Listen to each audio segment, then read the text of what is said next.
Welcome to the Level Up English podcast, the best place to come to practice the English language, learn about the British accent and culture, with me, your host, Michael Lavers.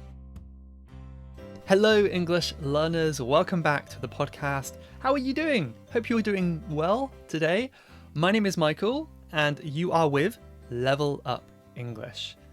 And I've got an exciting episode today because this is a question I get asked all the time, sometimes by people who are curious, and sometimes by people who are a bit grumpy because they cannot understand what I'm saying. And I think this is understandable because I have changed since episode 1.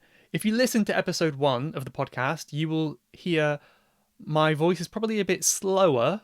I'm talking more slowly. And I also am talking a little bit more flat, which really is just because I was nervous. It's not any other reason. But this topic is it better to listen to fast English or slow English? Well, I should say slow English or natural English. Which is better for learners? Should you try to slow it down or keep it natural? I'm also going to talk a little bit about how I'm speaking. Is my voice now natural? Am I speaking naturally? Or am I slowing down for you guys? I'm going to talk about that. And I'm also going to talk a bit on the private podcast today about how you can listen to fast English. Some tips, some advice to listen to English when it's very fast, a natural, quick speed. And remember, if you want to join in on these private episodes, basically you get an episode on your podcast app, just like this one. It downloads every Friday and you get a bonus episode there. And that's available for Level Up English members. If you want to become a member, you can click the link in the description or go to levelupenglish.school and click on the members button at the top of the page. And there you will get the private podcast. You will get group lessons that you can join for no extra cost. You can get transcripts for these episodes so you can follow along with what I'm saying and much, much more. So once again, that's levelupenglish.school, members button at the top. And remember, you can listen to this episode on YouTube, Level Up English Podcast on YouTube, or on your podcast app. I know most of you prefer the app. That's totally fine. If you want to see my tired eyes and my face on YouTube, you're welcome to come here as well. But okay, the idea for this episode stemmed from some comments I got on Instagram. Stemmed from means basically comes from, the origin of something. And I get a lot of comments, most weeks, I would say. Sometimes, the funny one is I posted something. It was me doing a video outside, and one comment said, "Michael, you talk too fast." And the other comment said, "Michael, your speed is perfect." And I was thinking, well, what can I do? You know? So I cannot please everyone. If I'm too fast for someone, I'm too slow for someone else. I cannot be the perfect speed. So honestly, I know it sounds very mean. If you think I'm too fast, rather than saying you are too fast, I think it's more accurate to say my ears are too slow, right? Because I'm not necessarily talking fast. I mean, I'm talking naturally, really. I'm talking at the speed I'm comfortable with. And if you cannot keep up, it means there's still some room for improvement in your learning. And I don't mean that in a bad way. I mean in a positive way, right? There's room for improvement, which I think is a good thing.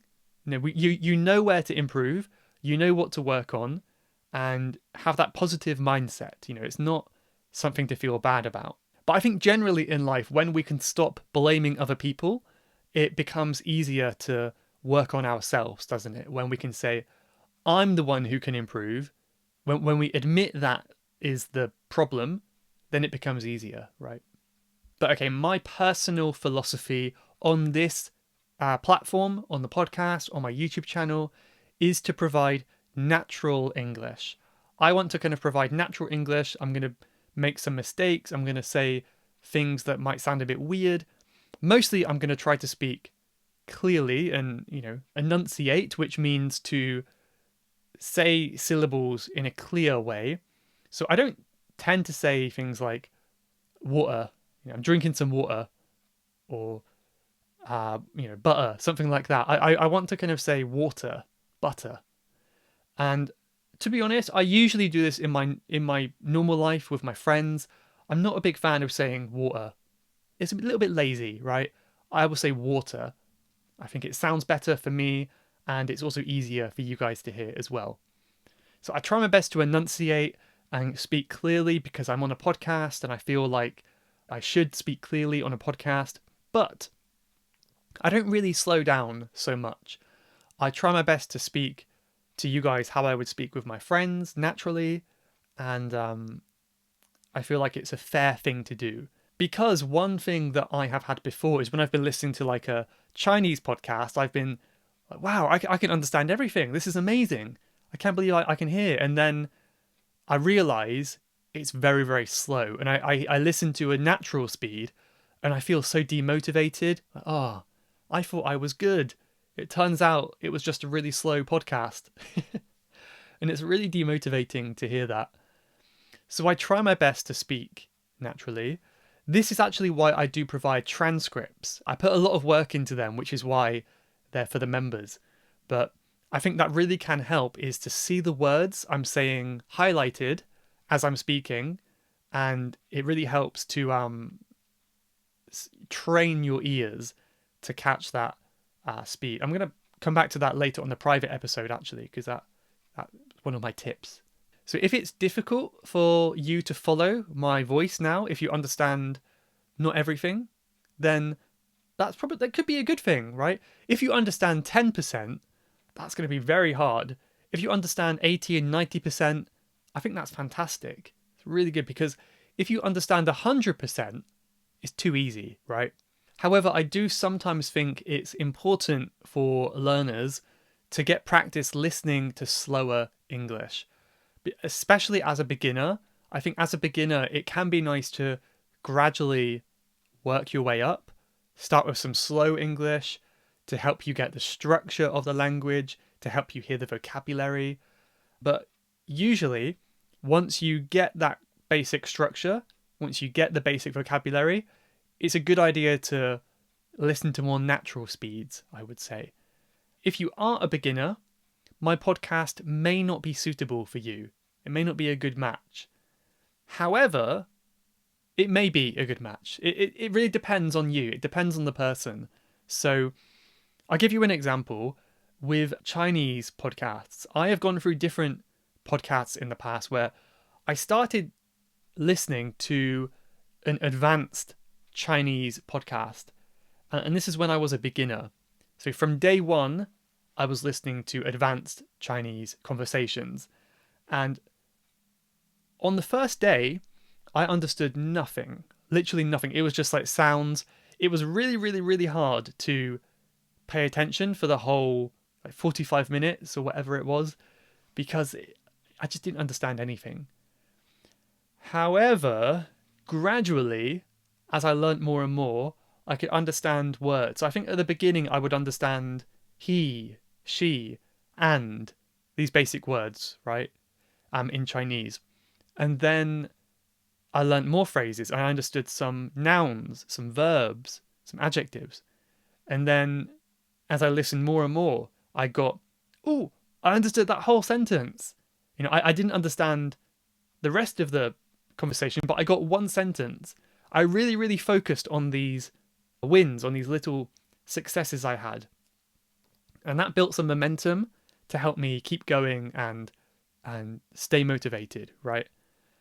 So I think if you have the motivation, you can listen to natural speed from day one. If you think it's enjoyable, you're motivated, you're paying attention to those little things, and also you have the expectation that you will not understand much. If you listen to a whole 30-minute episode and understand 2 words, you should think, yes, I got 2 words, that's amazing. And next time you might, wow, I got 4 words. Something like that. If you have that attitude, then go for it. I think it's a great idea.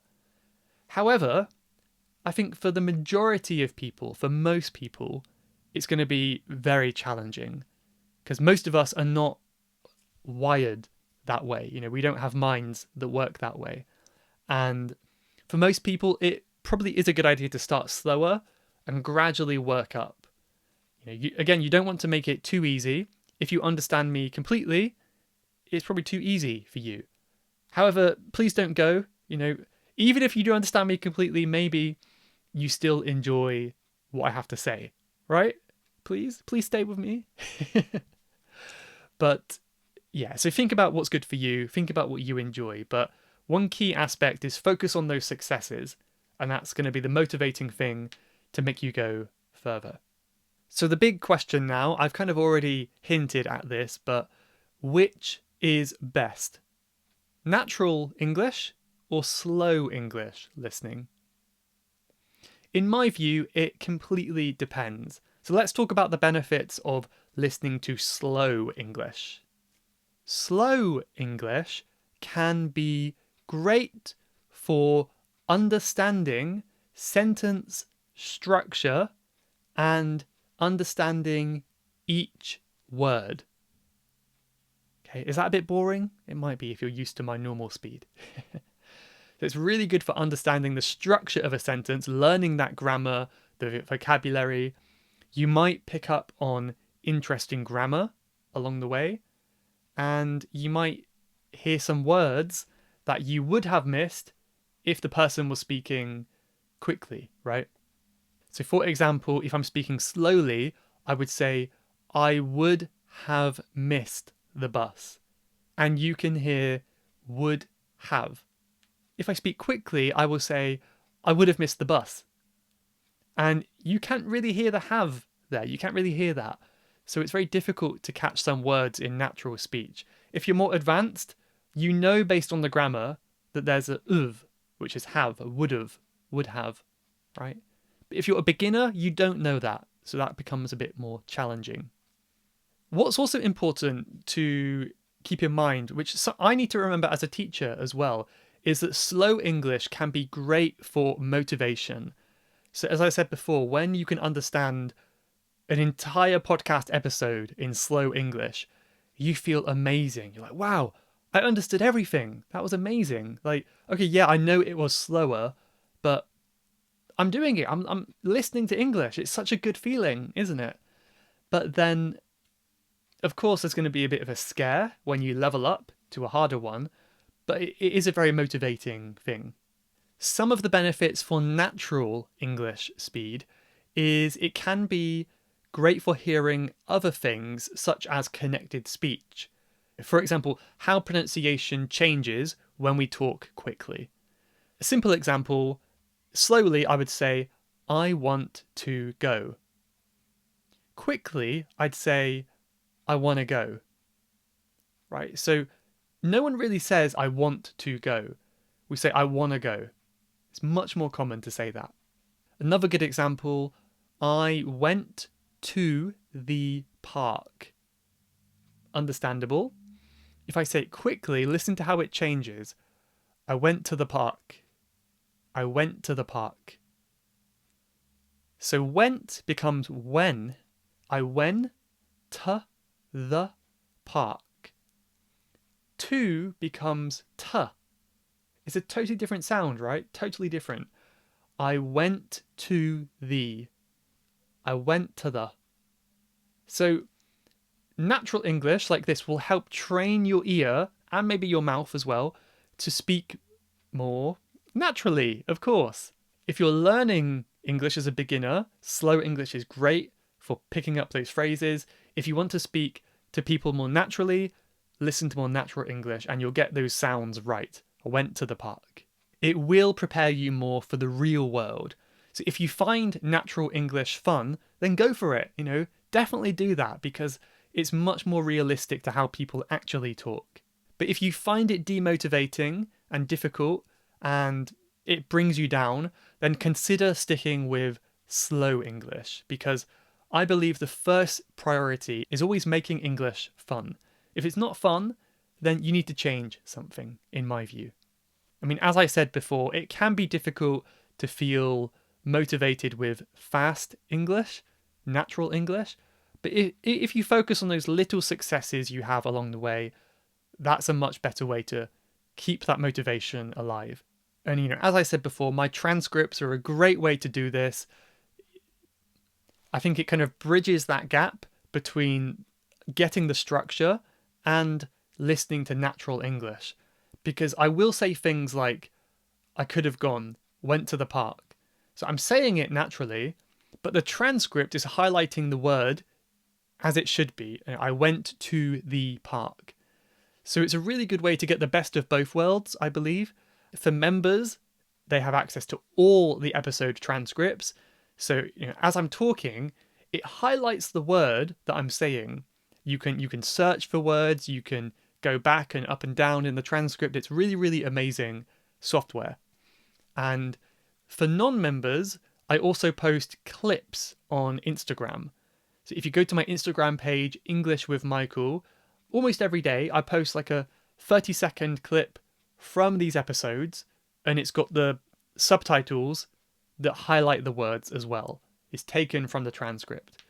So I think those can help you too.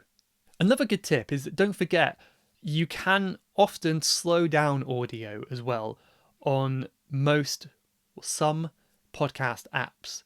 If you want to re-listen to a sentence, you can go back, play it on half speed, 0.5 times speed, and listen to the sentence slowly.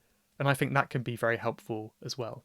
But yeah, generally, as I said before, I speak naturally in these podcasts. I don't speak totally clearly. I don't speak slowly too much. I try to keep my normal voice as much as possible, but I think because of the nature of a podcast, I am still talking, let's say, in like a podcast voice.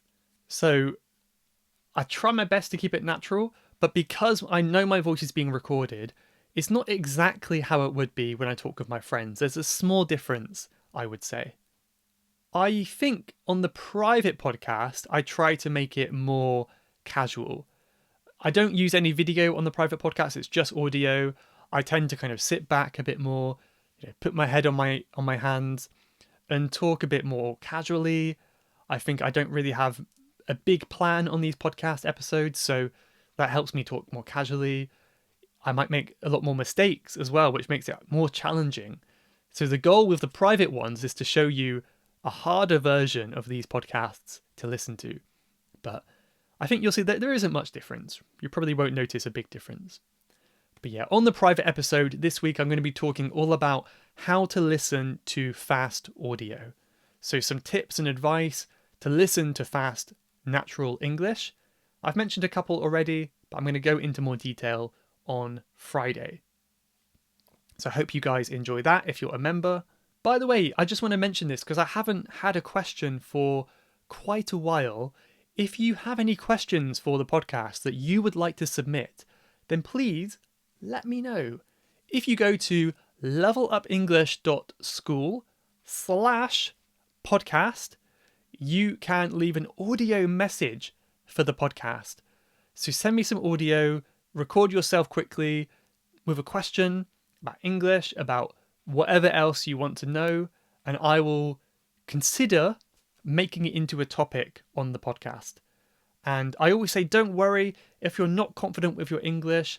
I will often do some editing. If you say like, that kind of stuff a lot, normally I cut those things out to make it shorter, but also I don't want people to feel afraid of their, pauses or mistakes, because I try my best to cut it down to make you sound as good as possible. So don't worry too much. But yeah, let me know if you have a question. I will try my best to talk about it on a future episode. Let's go to some podcast reviews now. I've got two today. One, I wonder if I've had this person before. I can't remember, but I've had a few Chinese ones anyway. This person is 一个人123, which means in Chinese it means one person 123. And they said, I really enjoy listening to your podcast. I can always learn something from you, not only about English, but also about the way of thinking. Thanks for your valuable sharing. Best wishes, YP. Thank you, YP. Very kind of you. I appreciate that.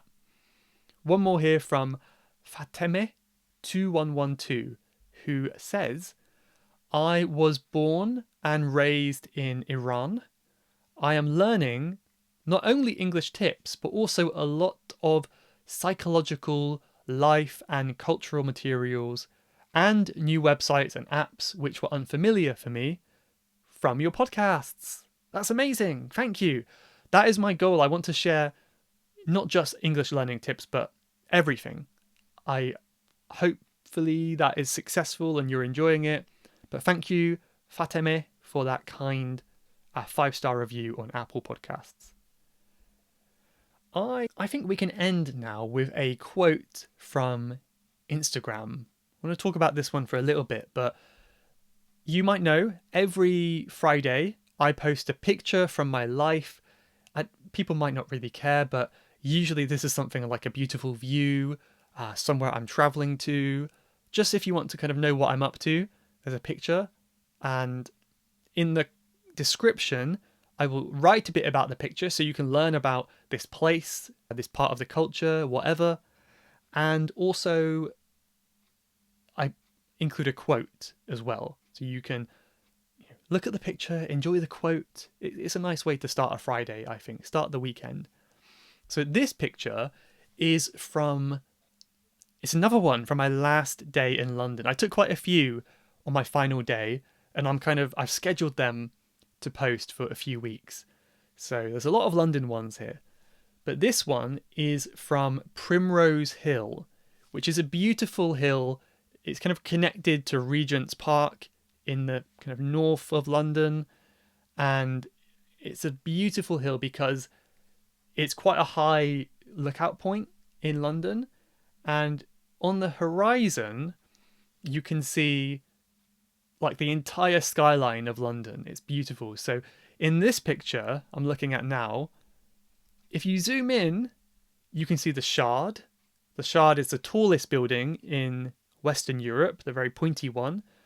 You can see St. Paul's Cathedral, famous church cathedral. You can see a few other buildings, but I don't remember their names. You can see the Walkie Talkie building, which has the Sky Garden at the top, where I've been to before. And you can also see the Canary Wharf, the Isle of Dogs, which is by Greenwich, very far away. You can see everything here. It's not in the photo, but to the right of the photo, you can also see Big Ben, the London Eye, very far away. You can even see where I live as well, but it's too small in the photo for you to see.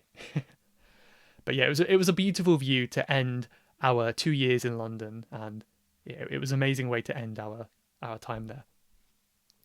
Anyway, enough rambling. This quote is from Helen Keller, and she said, "Life is 10% what happens to me, and 90% of how I react to it." I love that. It's kind of like a Buddhist point of view, isn't it?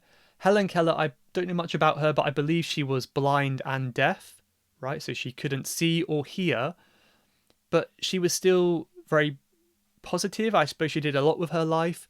And yeah, I think 10% of stuff we cannot control. But the majority of things in life, it depends on our reactions, how we respond to life, right? And the same goes for language learning, I think. It's very easy to complain that we're not good enough, that we don't have the best mind for learning a language, we're not gifted language learners, but that's what we cannot control. When we focus on what we can control, how you react to these things, life becomes easier, becomes better, and you learn faster as well. So 10% what happens, 90% of our reactions. Love that idea. But anyway, I'll leave it here. The podcasts have been a bit longer the past few weeks, so let me know if you enjoy the long ones. I hope you do. Hope you've been liking them, but thank you for watching or listening, and I'll see you in the next one. Goodbye for now.